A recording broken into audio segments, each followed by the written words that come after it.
एक वृद्ध श्यार के 3 प्रश्न। पहला प्रश्न है कि किस घर में कन्या का जन्म होता है, पुत्री का जन्म होता है? दूसरा प्रश्न, किस घर में पुत्र का जन्म होता है? और तीसरा प्रश्न, हमें गरीबों की पुत्रियों का विवाह करना चाहिए और यदि हम विवाह करते हैं तो उसका हमें क्या फल मिलता है? आइए श्रोताओं, आप देख रहे हैं यूट्यूब चैनल अद्भुत कहानी स्टार। आप सभी श्रोताओं का, भक्तों का और सब्सक्राइबर बंधुओं का इस चैनल पर एक बार फिर से स्वागत और हार्दिक अभिनंदन है। श्रोताओं, आज मैं आपकी सेवा में नल पुराण इतिहास का एपिसोड प्रसारित नहीं कर पा रहा हूं, इसके लिए क्षमा प्रार्थी हूं, परंतु आपको बहुत शानदार कथा आपकी सेवा में लेकर के उपस्थित हूं। कथा बड़ी ज्ञानवर्धक है और ईश्वरीय भक्ति से संबंधित भी है।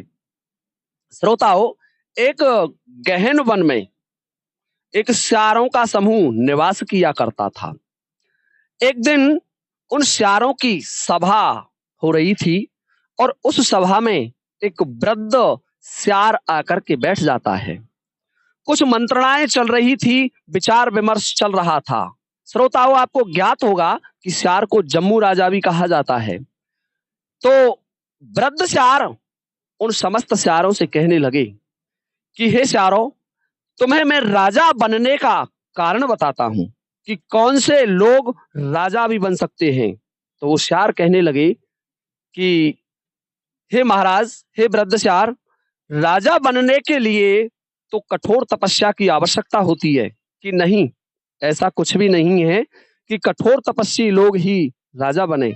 राजा बनने के लिए कुछ अच्छे कर्म करने चाहिए और उनके प्रभाव से भी राजा बना जा सकता है। दर्शकों, वृद्ध श्यार कहने लगा कि एक समय की बात है, सतयुग का प्रारंभिक काल चल रहा था। सतयुग का कुछ भाग व्यतीत हो गया था और इस वन में एक श्यार दंपत्ति, श्यार और श्यारनी रहा करते थे।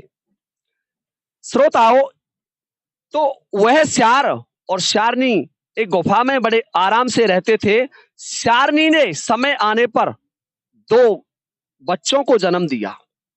तो श्यार और श्यारनी उस गुफा में रह रहे थे। श्यारनी कहने लगी कि महाराज, मुझे भूख लगी हुई है और मेरे भोजन की व्यवस्था की जाए। देखिए श्रोताओं, श्यारनी के वचन सुनकर के श्यार कहने लगा, ठीक है श्यारनी, मैं जा रहा हूं।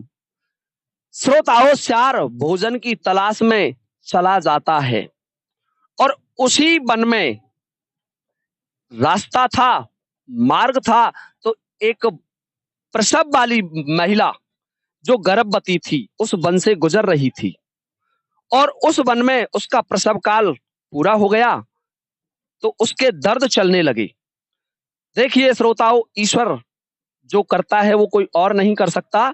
जब उसके बच्चे होने का समय आया तो एक कन्या का जन्म हुआ और वो औरत उस वन में बेहोश हो जाती है और वहीं समीप बैठा हुआ एक शेर देखता है कि मुझे भोजन मिल गया और वह उस औरत को मार करके खा जाता है और वह नवजात बालिका उस वन में पड़ी रह जाती है।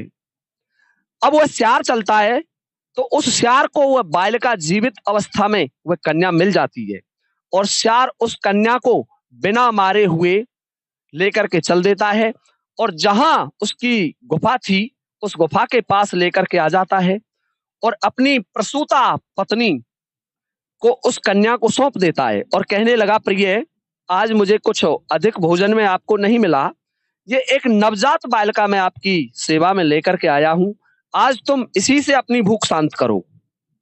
देखिए श्रोताओं, श्यारनी की माता की ममता थी वो जागृत हो गई। श्यारनी कहने लगी कि महाराज, जब आपने इस कन्या को नहीं मारा, आप इसे जीवित मेरे पास तक लेकर के आए, तो मैं तो एक माता हूं, मैं इसे कैसे मार सकती हूं?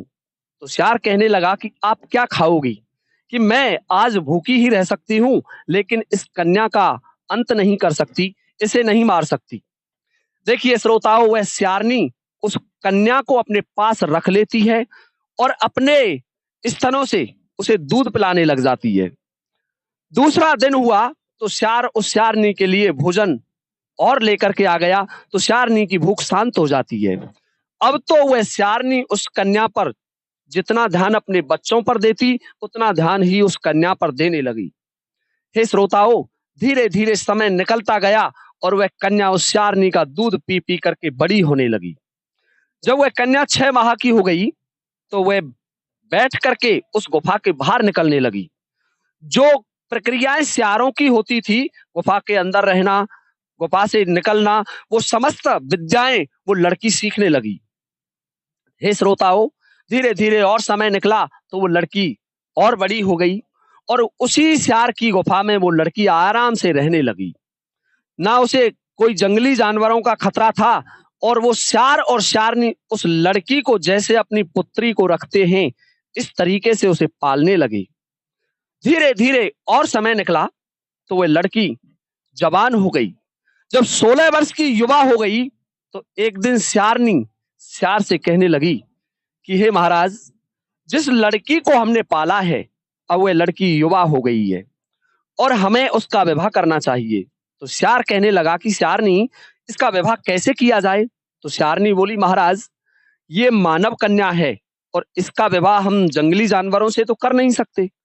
हमें इसका विवाह करने के लिए किसी राजा के यहाँ चलना पड़ेगा, क्योंकि लड़की इतनी सुंदर थी कि अप्सरा भी उसके सामने लज्जित हो जाती थी। हे श्रोताओं, वह वृद्ध श्यार उन श्यारों से कह रहा है कि हे श्यारों, वह श्यार दंपत्ति ये विचार करके कि इस कन्या का विवाह करना है तो दोनों चलते हैं और चलते हुए अवंती के महाराज के पास पहुंच जाते हैं। प्राचीन समय में भारत में जनपद थे और अवंती जनपद के राजा के पास पहुंच गए और अवंती जनपद के राजा से उन्होंने निवेदन किया कि हम महाराज से मिलना चाहते हैं। श्रोताओं, प्राचीन समय में जंगली जो जानवर होते थे वो भी बोलते थे। एक विशेष प्रकार की विद्या होती है जिसे पशु पक्षियों की भाषा भी समझी जा सकती है और प्राचीन समय में अधिकांश राजा महाराजा उस विद्या को भी जानते थे। हे श्रोताओं, अब तो महाराज ने श्यार दंपत्ति को अपने राजमहल में बड़े सम्मान के साथ बुलाया और उनसे आने का कारण पूछा। तो वो श्यार दंपत्ति कहने लगे कि महाराज, हमारी एक पुत्री है, हमने उस पुत्री का पालन पोषण किया है, बड़े लाड़ प्यार से उस पुत्री को पाला है। कामदेव और रति भी उसकी सुंदरता के आगे लज्जित हो जाते हैं, इतनी परम सुंदरी कन्या है। सो हे राजन, हम आपके साथ उस कन्या का विवाह करने के लिए आपकी सेवा में उपस्थित हुए हैं। हे महाराज, आपसे हमारा निवेदन है कि आप उस कन्या का वरण कीजिए। श्रोताओं, राजा कहने लगे कि जम्मूराज, हम आपके यहाँ ब्याहने तो आ नहीं सकते क्योंकि आप वन में रहते हैं। यदि आप उस कन्या को हमारे महल तक ले आए तो हम आपकी बात को स्वीकार कर लेंगे और आपकी उस पुत्री का वरण अवश्य करेंगे। श्रोताओं, राजा की बात सुनकर के श्यार और श्यारनी दोनों चल देते हैं और जहां रहते थे उस गुफा पर आ जाते हैं। अब देखिए श्रोताओं, श्यार ने उस लड़की को पहनने के लिए कहीं से वस्त्रों की व्यवस्था की और उसे वस्त्र पहना करके लड़की को समझाया कि बेटी, हम जंगली पशु हैं और हमारा वन में रहना शोभा देता है, लेकिन तुम एक मानव की कन्या हो, इसलिए हमें तुम्हारा विवाह करना पड़ेगा और हमने तुम्हारे लिए एक महान सम्राट को चुन लिया है, उसके साथ तुम्हारा विवाह करेंगे।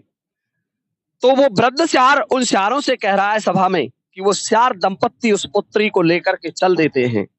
श्रोताओं, चलते हुए अवंती महाराज के महलों में पहुंच जाते हैं और अवंती महाराज के वहां जाकर के पहले जो सगाई होती है वो सगाई की और सगाई करने के बाद का नियम होता है, हमारे भारतवर्ष में तो ये नियम अधिकांश लोग मानते हैं कि जहां हम कन्या पक्ष का विवाह करते हैं, सगाई करते हैं, उस घर से, उस गांव से पानी भी ग्रहण नहीं करते, अन्न तो अलग बात है।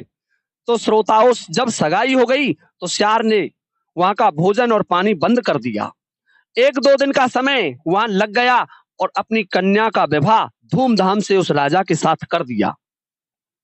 विवाह करने के बाद राजा ने श्यार दंपत्ति को रोका और उस पुत्री ने भी रोकना चाहा कि आप जलपान करें, भोजन ग्रहण करें, परंतु श्यार कहने लगा कि नहीं पुत्री, हम अब इस गांव का जल भी नहीं पी सकते, इसलिए अब हमें शीघ्रता से अपने घर जाना होगा। हे स्यारो, वह वृद्ध स्यार कह रहा है कि वो स्यार दंपत्ति अपनी पुत्री का विवाह करके चल देते हैं अपने घर के लिए, परंतु बहुत तेज गर्मी पड़ रही थी और 2 दिन उन्हें पानी पिए हो गए थे। तेज प्यास से स्यार दंपत्ति का गला सूखा जा रहा था। रेत ही रेत के टीले थे, तो स्यार दंपत्ति को मृग तृष्णा होने लगी। उस रेत को देख करके समझने लगे कि थोड़ी दूर पानी है, थोड़ी दूर पानी है। रेत पानी की तरह चमक रहा था और उस रेत के पीछे दौड़ते दौड़ते दोनों की मृत्यु हो जाती है। तो वह स्यार कह रहा है कि वो स्यार दंपत्ति ने अपने प्राण त्याग दिए। और हे स्यारो, मैं आपको ये बताना चाहूंगा, जब वो स्यार दंपत्ति मरे तो मृत्यु के बाद यमराज और स्वयं धर्मराज का सिंहासन भी हिल गया कि इतने महान आत्मा हमारे यहाँ आए हैं, तो उनको सम्मान पूर्वक स्वर्ग मिला। और पौराणिक कथाओं के अनुसार भगवान श्री राम के वंश में एक राजा हुए थे, बड़े महान राजा हुए थे सगर। कहा जाता है कि राजा सगर उसी स्यार का अवतार थे। राजा सगर के रूप में उन्होंने अवतार धारण किया और जब उनका विवाह उसी स्यारनी के साथ हुआ जो स्यार दंपत्ति की पूर्व में पत्नी थी, उस स्यार की पत्नी थी। श्रोताओं, उस स्यारनी की जो रानी बनी थी, उस रानी को याद था कि हमने जब एक कन्या का विवाह किया तो हम राजा बन गए। तो वो अपने पति राजा सगर से कहने लगी कि हे महाराज, तुम भगवान शंकर की आराधना करो और भगवान शंकर से 60,000 कन्याएं मांगना। यदि आप 60,000 कन्या मांग लेते हैं और भगवान शंकर ने आपको 60,000 कन्या होने का वरदान दे दिया तो फिर हमें इंद्र के सिंहासन पर बैठने से कोई नहीं रोक सकता। हम जन्म मृत्यु से छूट जाएंगे, मोक्ष को प्राप्त हो जाएंगे। श्रोताओं, यही सोच करके राजा सगर ने भगवान शंकर की कठोर आराधना आरंभ कर दी। वह स्यार कह रहा है उन वृद्ध स्यारों से, और आराधना की तो सबसे पहले देवराज इंद्र घबराते हैं। देवराज इंद्र घबराए और मन में विचार करने लगे कि यदि राजा सगर ने भगवान शंकर से 60,000 कन्याएं मांग ली तो ये निश्चित है कि मेरा सिंहासन चला जाएगा और राजा सगर स्वर्ग के सिंहासन पर विराजमान हो जाएंगे। इसलिए माता सरस्वती की शरण में पहुंच जाते हैं देवराज इंद्र और माता सरस्वती से कहने लगे कि हे देवी, आपने सदा से देवताओं की सुरक्षा की है और आज भी आपको हमारी सुरक्षा करनी है। आप मृत्युलोक में जाइए और तपस्यारत राजा सगर की जीभ पर विराजमान हो जाइए और जब वो पुत्रियों का वरदान मांगे तो आप उनसे पुत्र की कह देना कि मुझे 60,000 पुत्र चाहिए। और श्रोताओं, 60,000 पुत्रों का मतलब था कि नाश को प्राप्त होना। कन्या तो बहुत उत्तम घर में पैदा होती है, जिसके बड़े भाग्य होते हैं उसके यहाँ कन्या का जन्म होता है। आपको ये बात और बताना चाहूंगा कि पांडवों के बारे में कहा जाता है कि वो कन्या के लिए और सोमवती अमावस्या के लिए मर गए, लेकिन उनके सामने सोमवती अमावस्या नहीं आई और उनके घर में कन्या का जन्म नहीं हुआ। हे श्रोताओं, ये सोच करके देवराज इंद्र ने माता सरस्वती को भेज दिया और जब भगवान शंकर राजा सगर की तपस्या से प्रसन्न हुए और प्रकट हुए तो कहने लगे, हे भक्तराज, मैं तुम पर प्रसन्न हूं, वरदान मांगिए। तो माता सरस्वती तो पहले ही आकर के राजा सगर की जीभ पर बैठ गई थी और कहने लगे कि हे भगवान, मुझे 60,000 पुत्र दीजिए। तो भगवान शंकर कहने लगे, तथास्तु वत्स, ऐसा ही होगा। जब राजा को ध्यान हुआ तो राजा कहने लगे, प्रभु भूल हो गई, मैं 60,000 पुत्र नहीं पुत्री मांगने के लिए आया था। तो भगवान शंकर कहने लगे कि राजन, मेरा वचन मिथ्या नहीं हो सकता, मेरा दिया हुआ वरदान झूठा नहीं हो सकता। आपके यहाँ 60,000 पुत्रों का जन्म होगा, ये आप निश्चित मान लें। हे श्रोताओं, इसी कारणवश राजा सगर ने 60,000 पुत्र मांगे थे। तो मैं उन समस्त दर्शकों से, श्रोताओं से कहना चाहूंगा कि जिनके घर में पुत्रियां होती हैं वो बड़े भाग्यशाली हैं। अधिक पुत्रों का होने का मतलब है आपके पास शक्ति आएगी और शक्ति आएगी तो वो सांसारिक शक्ति होगी। आप किसी से झगड़ा करेंगे, विवाद करेंगे, लड़ेंगे, उस शक्ति का दुरुपयोग करेंगे और नाश को प्राप्त होंगे। जैसे राजा सगर के 60,000 पुत्र कपिल मुनि की क्रोधाग्नि में जलकर भस्म हो गए। तो श्रोताओं, पुत्री का जन्म होना बड़े सौभाग्य की बात है। और आप यदि अपनी पुत्री का विवाह तो करते ही हैं, यदि उस चार दंपत्ति के तरीके से किसी गरीब की पुत्री का विवाह कर देते हैं, तो आप ये निर्धारित निश्चित मानिए कि आपको एक बहुत बड़े उच्च कुल में जन्म लेने से कोई नहीं रोक सकता। आप एक बड़े पद पर, कहना चाहूंगा राजा के पद पर आसीन हो सकते हैं। तो श्रोताओं, यदि आप सामर्थ्यवान हैं तो गरीबों की पुत्रियों का विवाह अवश्य करें, उनमें योगदान दें। और ये था श्रोताओं हमारा आज का वीडियो। वृद्ध श्यार उन श्यारों से कहने लगे कि श्यारों, दूसरे की पुत्री का विवाह करना सबसे बड़ा दान होता है, कन्यादान महादान होता है, ये कहते चले आए हैं। तो दर्शकों, ये था हमारा आज का वीडियो। यदि आपको हमारा ये वीडियो पसंद आया हो, हमारी कथा अच्छी लगी हो, तो कृपया वीडियो को लाइक करें और चैनल को सब्सक्राइब करना ना भूलें। इसी के साथ अब ये वीडियो मैं समाप्त करता हूं और कल आपकी सेवा में पुनः नल पुराण इतिहास का एपिसोड लेकर के उपस्थित हो जाऊंगा। इसी के साथ अब ये वीडियो समाप्त करता हूं। जय हिंद, जय भारत।